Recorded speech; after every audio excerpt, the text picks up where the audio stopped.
Hello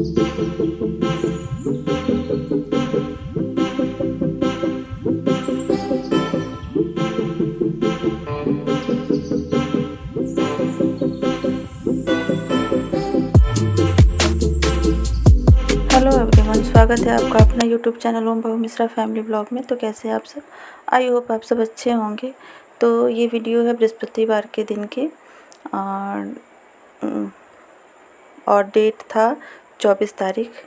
उस दिन मैं सुबह में उठ के झाड़ू पोछा वगैरह करके चाय पानी पी ली थी और तब मैं रोटियां डालने आ रही थी कोमो को ना, तो ओम बाबू भी जग चुके थे। तो ओम बाबू भी आए थे छत पे कबूतरों को और कोमो को रोटी डालने। तो वही मैं डाली हूँ, तो थोड़ा सा वीडियो बना ली हूँ। बहुत दिनों बाद ये वीडियो बनाई हूँ।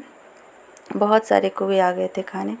उसके बाद डाल के मैं तुरंत ही नीचे आ गई हूँ। ओम बाबू तो आना नहीं चाह रहे थे, लेकिन ज़बरदस्ती लेके आई हूँ क्योंकि खाना भी बनाना था। और गर्मी इतनी है ना गाइस कि जितना जल्दी सुबह किचन का काम कंप्लीट कर लूँ ना, उतना सही रहता है। तो आने के बाद ओम बाबू गेट खोले नहीं दे रहे थे, ये खुद ही गेट खोल रहे थे। हमेशा ऐसा होता है। तो गेट खोली हूँ और ये सब मिर्च वगैरह सब्जियां काट के गई थी। तो यहाँ मैं चढ़ा दी थी कढ़ाई, और कढ़ाई में थोड़ा सा सरसों का तेल डाली हूँ और हरी मिर्च को धो के डंठल तोड़ के और बीच से थोड़ा सा चीरा लगा ली थी डंठल के साइड से। और थोड़ा सा भुना गया है, उसके बाद थोड़ा सा नमक डाल दी हूँ। नमक थोड़ा ज़्यादा ही डाली हूँ क्योंकि मिर्च तीखा होता है ना, और नींबू इसमें डालूँगी ठंडा हो जाएगा। तो आप लोग कैसे बनाते हैं, मिर्च को कैसे भूनते हैं, ज़रूर बताइएगा। उसके बाद मैं यहाँ काट दी थी कुंदरी की सब्ज़ी और एक प्याज, और प्याज को पतले पतले स्लाइसेस में काटी थी। उसके बाद हाथ से ऐसे उसको अलग अलग कर दी हूँ कि एक एक स्लाइसेस अलग अलग हो जाएंगे। और सेम ही कढ़ाई में, कढ़ाई तो गर्म थी ही, थोड़ा सा तेल डाली हूँ और पंचफोरन डाली हूँ, मिर्च 2 डाली हूँ, सूखी लाल मिर्च। और उसके बाद प्याज और कुंदरी साथ ही में छौंक दी हूँ। इसका भुजिया बनाऊँगी। और आपके यहाँ इसको क्या बोलते हैं ज़रूर बताइएगा। साइड में, एक साइड में दाल भी चढ़ा दी थी और चाय बना के मैं पी के गई थी, तो इतना सारा चाय बच गया था तो रखी थी। और ये कुंदरी में यहाँ ससुराल में, हमारे यहाँ कुंदरी बोलते हैं, और हमारे यहाँ जो है ना मायके में इसको खुरदुन बोलते हैं। आपके यहाँ क्या बोलते हैं कमेंट बॉक्स में बताइएगा। और उसके बाद मेरे वो मिर्च ठंडी हो गई थी, तो उसमें नींबू भी निचोड़ दी हूँ। बहुत टेस्टी लगती है खाने में। और थोड़ा सा भुना गया है, उसके बाद थोड़ा हल्दी डालूँगी, फिर थोड़ा सा हो जाएगा ना, तो लगभग लास्ट स्टेज पे नमक डालती हूँ मैं। नहीं तो पहले ही डाल दो ना, तो ये एक ही में मिल जाते हैं, गल जाते हैं ज़्यादा। और इधर मैं आटा भी गूँथने लगी हूँ साथ ही के साथ। सुबह सुबह बहुत जल्दी जल्दी होता है, और आजकल गर्मियों के दिनों में तो और हो जाता है। मेरा पूरा कपड़ा भीग गया था पसीना से। इतनी गर्मी होती है ना, और बहुत लोगों को पसीना कम होता है, लेकिन मुझे कुछ ज़्यादा ही पसीना होता है। पहले इतना नहीं होता था, अब बहुत ज़्यादा पसीना होता है। तो कटरा में मैं आटा गूँथ ली हूँ और उसको थाली में ट्रांसफ़र कर ली हूँ। फिर सेम ही कटरा में मैं चावल भी नाप ली हूँ, उसको भी धो दी हूँ। एक तरफ मैं अधन चढ़ा दी थी, तो चावल भी बनाऊँगी। उसके बाद मेरा दाल भी हो गया था। तो साथ साथ बहुत सारे काम करने पड़ते हैं। तब तक बच्चे भी उठ गए हैं, बेटियां सोई हुई थी, उठ गई थी ब्रश वगैरह करके और स्नान भी करके जल दे के। बिना जल दिए वो एक दिन भी नहीं रहती हैं। तो कुछ उनको खाने का मन था, चाय बिस्किट आज मांग रही थी, तो मेरी चाय थोड़ी सी बची ही थी, तो उसी में थोड़ा और दूध डाल के चाय बना दी हूँ, उनको चाय बिस्किट दे दी हूँ। थोड़ी सी चाय मैं भी पी ली हूँ। तो मेरी कुंडली वहाँ हो गई थी, तो उसमें थोड़ा सा नमक डाल दी हूँ। नमक डाल के थोड़ा तेज़ गैस करके भूनूँगी और सब्ज़ी मेरी रेडी हो जाएगी। और बिस्कुट थोड़े टूट गए थे, तो टूटे हुए बिस्कुटों को क्या ही करती, तो उनको दे दी हूँ। और ओम बाबू को बिस्किट वगैरह ना डॉक्टर मना कर दिए हैं। वैसे भी वो मैं नहीं खिलाती हूँ बिस्किट, कभी कभी खिलाती थी, लेकिन वो भी नहीं दे रही हूँ। लेकिन सामने देखे हैं ना, तो बच्चे हैं, एक बिस्किट ले लिए हैं। मना की हूँ तो नहीं माने हैं, अभी छोटे हैं। तो यहाँ मेरी बेटियाँ पढ़ाई कर रही हैं, यहाँ स्कूल पास ही में है ना, तो थोड़ा पढ़ने का सुबह में टाइम मिल जाता है। तो देखिए कितनी अच्छी कुंदरी की भुजिया बनी है, और इस कुंदरी में ना थोड़ा सा खट्टापन होता है, बहुत टेस्टी लगती है। बच्चों के पापा को भी बहुत पसंद है, बच्चों को भी बहुत पसंद है, मुझे भी अच्छा लग रहा था। और इस समय तक लगभग 7:30 हो रहे थे, 8 बजने में कुछ टाइम बाकी था, और वो बाबू की बातें शुरू थी। मम्मा की मम्मा कौन है? नानी माँ। मम्मा के पापा कौन है? नाना जी। नाना जी। हाँ। ओ, मुझे जाना है नानी माँ पास। हाँ, नानी पास जाना है। चलो, ले चलिएगा। कैसे ले चलिएगा मम्मा को? कैसे ले चलिएगा मम्मा को बेटा? मम्मा को कैसे ले चलिएगा नानी पास? स्लीपर पहन के तो नहीं जाना है नानी पास। नानी पास चलो, रेडी होके जाना है ना।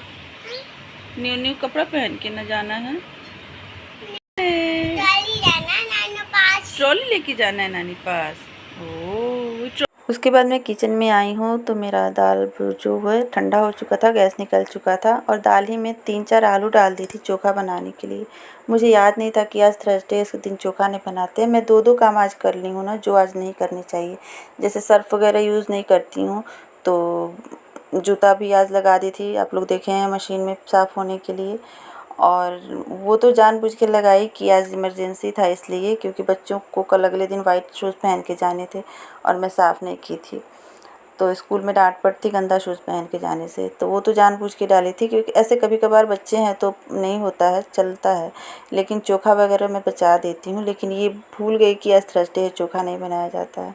तो लेकिन मैं चोखा जब याद आया, आलू जब निकालने गई ना, तब याद आया कि ये आज तो चोखा बनाते नहीं हैं, तो मैं जीरे वाले आलू बना दी थी। तो मेरा दाल हो चुका था। इधर आटा जैसे मैं पहले इकट्ठा करके रख देती हूँ और जब बनानी होती हैं रोटियां ना, तब उसको मिला लेती हूँ, तो जल्दी से ऐसे गुथा जाता है और हाथ पर वज़न भी नहीं पड़ता। जैसे आप लोगों को पता है कि मुझे हाथ से उतना काम नहीं करना है, हार्ड काम। तब तक मेरे आलू भी ठंडे हो गए हैं, तो आलू को मैं छील के और ऐसे पतला पतला चाकू से ही, बॉयल आलू हैं, आराम से कट जा रहे थे, पतले पतले काट दूँगी। और इस तरह का जीरा आलू बना देती हूँ ना, तो मेरी बेटियों को बहुत पसंद है ऐसे ज़ीरा वाले आलू। कुछ ज़्यादा नहीं करती हूँ और ऐसे व्रत त्यौहार वाले दिन मैं ज़्यादातर ऐसे ज़ीरा वाले आलू बना देती हूँ बिना लहसुन प्याज के। तो मेरी भुजिया हो चुकी थी, कितनी अच्छी भुजिया दिख रही थी। और सेम ही कढ़ाई में मैं ज़्यादातर ऐसे करती हूँ, ऐसे आप भी कर सकते हैं। आपका मतलब समय भी बचेगा और थोड़ा आपको राहत भी मिलेगी। ऐसे एक ही कढ़ाई हुआ और देखिए मेरी कढ़ाई ज़्यादा जली भी नहीं है। इसमें मिर्च फ्राई की हूँ, सब्ज़ी बनाई हूँ, भुजिया, और फिर खाली करके फिर वापस उसी कढ़ाई में, कढ़ाई तो गर्म थी ही, थोड़ा सा तेल डाली हूँ और जीरा डाली हूँ। उसके बाद थोड़ा सा हल्दी पाउडर डाली हूँ और थोड़ा सा वो क्या होता है, किचन किंग होता है ना, वो मसाला डाली हूँ। थोड़ा हो गया है, उसमें आलू डाल दी हूँ और थोड़ा सा नमक डाल के थोड़ा सा चला लूँगी तेज़ गैस करके, कि आलू चारों तरफ से थोड़ा सिक जाएंगे और सोंधी सोंधे से लगेंगे, इस वजह से। तो ऐसे जीरा आलू बना दी हूँ, चोखा नहीं बनाई हूँ। ये भी हो गया है, तो देखिए कितना टेस्टी दिख रहा है। उसके बाद मैं बनाऊँगी रोटियाँ और ये सब मेरा खाना था। और मैं ये बोलना भूल जाती हूँ, सबसे लास्ट में बोलती हूँ, इसीलिए आप लोग शायद मेरे चैनल को सब्सक्राइब नहीं करते हैं, कि मेरे चैनल को प्लीज़ लाइक कीजिए और चैनल पर नए हैं तो प्लीज़ मेरे चैनल को सब्सक्राइब कीजिए, थोड़ा सपोर्ट कीजिए गाइस। उसके बाद दाल को छौंकना था, ये लहसुन वाली दाल मैं बना रही हूँ। आप लोग भी एक बार ज़रूर ट्राई कीजिएगा लहसुनी दाल, बहुत अच्छी लगती है। तो वैसे तो मैं कलछी में लेके छौंक देती हूँ, लेकिन आज सोची हूँ कढ़ाई में ही छौंक देंगे। तो बिल्कुल ज़रा सा सरसों तेल डाली थी, उसमें थोड़ा सा जीरा डाली हूँ। जीरा थोड़े से चटक जाएंगे और मिर्च में नहीं डालती हूँ, आप अपने हिसाब से अगर तीखा खाते हैं तो मिर्च भी डालिएगा। मैं बच्चों की वजह से मिर्च नहीं डालती हूँ, ज़्यादातर ओम बाबू की वजह से।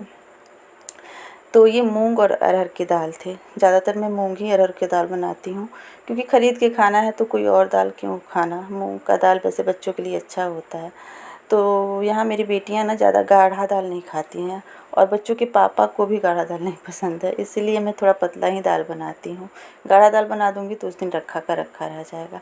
और उसी में छौंक दी हूँ, दाल में थोड़ा उबाल आ जाएगा तो उसको साइड में कर निकाल दूँगी, दूसरे बर्तन में ट्रांसफ़र कर लूँगी। उसके बाद यहाँ मैं रोटियाँ रख दी हूँ बनाने के लिए। मेरा तवा गरम हो गया था और उस पर दो जो देखे हैं ना, उसको क्या बोलते हैं हम लोग, टिकरी बोलते हैं। रोटी स्टार्ट करने से पहले और जब रोटी लास्ट हो जाती है ना, तब उस तवे पे हम लोग टिकरी डालते हैं। तो दो जो आप हम लोग को देखे होंगे निकालते हुए, कि मैं अभी डाल रही हूँ, अभी निकाली नहीं हूँ, देखिए गाइस।